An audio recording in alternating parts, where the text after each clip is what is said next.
C'est Niska34 et aujourd'hui mes petits noobs on se retrouve pour une nouvelle vidéo Bujo. Ça fait 4 fois que je recommence cette vidéo puisque j'ai des problèmes avec mon micro. Je prie toutes les parties de mon corps que cette fois ça fonctionne parce que je vous avoue j'en ai un peu marre de répéter la même chose. Aujourd'hui, on se retrouve pour le mois de mai. Comme vous pouvez le voir, je vous fais la rétrospective du mois d'avril. En dessin, ça a tourné autour de la bouffe. Voilà, de la bouffe kawaii, mais j'avais envie de dessiner de la bouffe. Je vais pas vous le cacher que j'ai énormément de mal à dessiner en ce moment. C'est clairement sur la fin de ma liste hein, de toutes les choses à faire et c'est pas du tout prioritaire. Donc, je vous avoue qu'en fait, les vidéos me forcent un petit peu à dessiner parce que sinon, je crois que j'arriverai pas à dessiner. J'arriverai pas à trouver du temps pour dessiner. Généralement, je le fais sur des séries ou quoi, mais en ce moment, j'ai juste envie de me mettre devant une série et de enfin, pas glandouiller, tu sais, genre, généralement, je fais le ménage, je fais d'autres choses, mais juste quand je suis sur une série que j'aime bien, ne rien faire autre que la regarder et ça dépend aussi des séries, mais quand elles sont sous-titrées, je ne peux rien faire d'autre que les regarder en fait. Moi, quand je ne suis pas, je ne suis ni japonaise ni bilingue en anglais, donc tout de suite ça coupe un petit peu mes envies de dessin. Mais ce n'est pas grave. En mai, j'ai fait la thématique des fleurs. Vous allez voir que les fleurs et moi, nous ne sommes clairement pas un mariage heureux. Voilà, disons les choses clairement. J'ai énormément de mal, pourtant j'ai regardé des dessins et tout, mais mes fleurs sont affreuses. Je ne suis pas douée pour dessiner les fleurs. Je n'ai pas envie d'apprendre à dessiner les fleurs parce que je sens que ça va être périlleux et très pénible. Donc je pense que les fleurs et moi, c'était la dernière fois qu'on s'essayait à être ensemble. Voilà, hein, pour ne rien vous cacher, je pense que ça ne va pas le faire. Ce n'est pas grave, ma foi, hein, tant pis. Vous verrez mes problèmes de proportion dans le bout de tracker, mais ma foi, bah, je fais avec. Hein, j'apprends à vivre avec. Et puis voilà. Hein. Aujourd'hui, j'avais très envie de vous parler, pas d'une série, mais d'un animé. Je vous avais fait ça il y a 2 3 mois pour Made in Abyss. Et aujourd'hui, je vais vous présenter The Promised Neverland qui a quelques petites similitudes avec Made in Abyss. Dans The Promised Neverland, vous suivez Emma, même s'il y a beaucoup d'autres personnages, on va dire que le focus est quand même mis sur elle, qui vit dans un orphelinat. Elle a 11 ans, avec ses deux meilleurs amis, donc il y a Norman, et alors l'autre, à chaque fois, je l'oublie, il commence par un R. Écoutez, je le respecte pas, ce pauvre gosse. Mais en gros, ce sont les plus âgés de l'orphelinat. Ils s'occupent souvent des plus petits.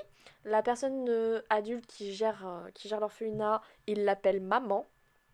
Et en fait, ils ont des tests à passer pour définir s'ils sont plus ou moins intelligents. Voilà, une espèce d'école en fait. Et clairement, ben, ce petit trio-là sont des petits génies. Ils ont toujours 100% leurs tests, etc.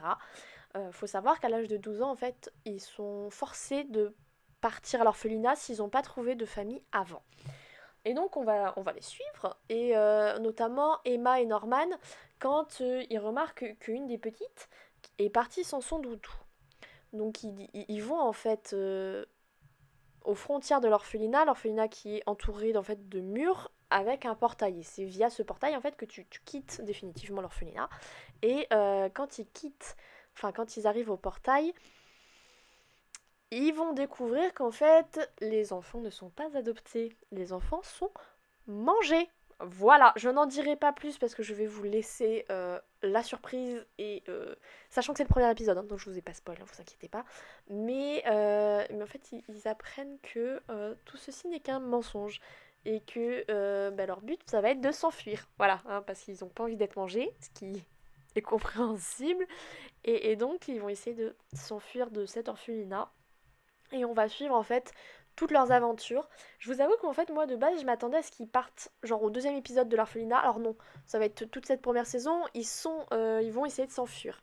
Donc voilà, si vous attendez à des courses poursuites ou quoi, ça va pas être le cas. Par contre c'est une espèce de bataille plutôt psychologique avec la maman parce qu'en fait du coup elle est au courant de tout hein, forcément, donc c'est un peu la méchante de l'histoire. Ma foi, des fois, je me suis dit, enfin, leurs plans, ils sont tellement badass que moi, je me dis, frère, j'ai 23 ans, je ne sais pas si je réfléchirais comme ça. Ils ont 11 ans. Et comme c'est mon collègue qui m'avait conseillé Made in Abyss, et du coup, j'en ai parlé parce il m'avait dit qu'il était bien, mais moins bien que Made in Abyss, et je confirme. Il m'avait dit, ouais, non, mais c'est des génies. J'ai fait, non, mais gros, génie ou pas génie, ils ont 11 ans, ils ont toujours vécu dans une vie parfaite, et là, ils se découvrent des talents incroyables. Je fais genre, c'est c'est un peu beaucoup quand même, mais c'est super cool, enfin il se passe des choses qu'on ne voit pas venir. Bon, il y en a que j'ai vu venir, je ne vais pas vous le cacher, contrairement à Made in Abyss où c'était à chaque fois c'était une grosse claque. Là j'ai senti venir des trucs, il y en a un moment, il y a un truc, j'ai pas envie de vous spoil, mais avec un personnage, j'étais là genre, oh bah non, pourquoi vous l'avez mis dans ce rôle-là? Moi je me suis dit, ils vont pas nous le mettre, c'est trop flag. Si, si, ils l'ont fait. Donc j'étais un peu deg, Et puis, je pense aussi que, je sais pas, mais je le trouve clairement moins bien que Made in Abyss. Il est cool, hein, je vous préviens, je vais pas vous mentir, hein, j'ai passé un bon moment, mais genre Made in Abyss, j'ai eu la larmichette à l'œil.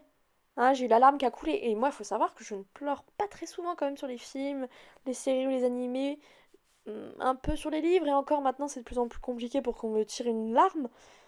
Mais alors, Made in Abyss a réussi, alors que The Promised Neverland, même si des fois il se passe des trucs, t'es genre, oh enfin, aucun moment j'ai eu ne serait-ce que euh, les larmes aux yeux ou le cœur qui se serre très très fort, tu vois. Je n'ai pas eu d'allergie, dirons-nous. Hein. Mais du coup, il est très bien. Oups, pardon. Il est très bien, mais j'avoue que je m'attendais un petit peu mieux. Même si, a priori, la suite est folle. Enfin, mon collègue m'a dit, oh, si tu savais tout ce qui se passe après. Donc, je pense que j'ai quand même poursuivre. Hein. Je vais pas vous le cacher. Je pense que je. Aïe, pardon. Je pense que je poursuivrai, mais je vous avoue que même s'il est super bien, ce sera pas. Enfin, ceux qui ont regardé Made in Abyss, suite à mon conseil ou non, vous me direz si vous avez regardé The Promised Neverland ou que vous l'avez lu. A priori, le manga est quand même mieux que l'anime, d'après mon collègue. Mais, euh, mais j'avoue que pour le coup, je reste un petit peu sur ma faim. En fait, je sais pas, il m'a manqué de l'émotion. Tout était super cool, mais il m'a manqué, vous savez, ce truc qui fait que t'enchaînes les épisodes sans pouvoir t'arrêter, à en perdre haleine, le cœur serré, les mains moites, tu vois, tu vis le truc à fond. Ben, j'ai pas eu cet effet-là et j'avoue que je suis un peu deg. Mais du coup, si jamais vous l'avez déjà vu ou que vous allez le voir, vous me direz votre avis. Nous, on va quand même revenir sur cette vidéo qui prend fin. Hein. Vous voyez mes petites fleurs, vous avez vu mon tracker qui, ma foi, était particulier, hein, disproportionné. Mais du coup, voilà, les petites fleurs et moi, on n'est pas trop copines. Mais bon, bah, je fais avec. Hein. Et on arrive à la fin de cette vidéo. J'espère qu'elle vous aura plu. N'hésitez pas à la liker, à la commenter, à la partager. N'hésitez pas à passer par Utip, hein, lien dans la description. Vous êtes des amours, ceux qui le font. Moi, je vais vous laisser là. Je vous fais à tous et à toutes de gros bisous. Je vous aime tous très fort. Ciao, ciao!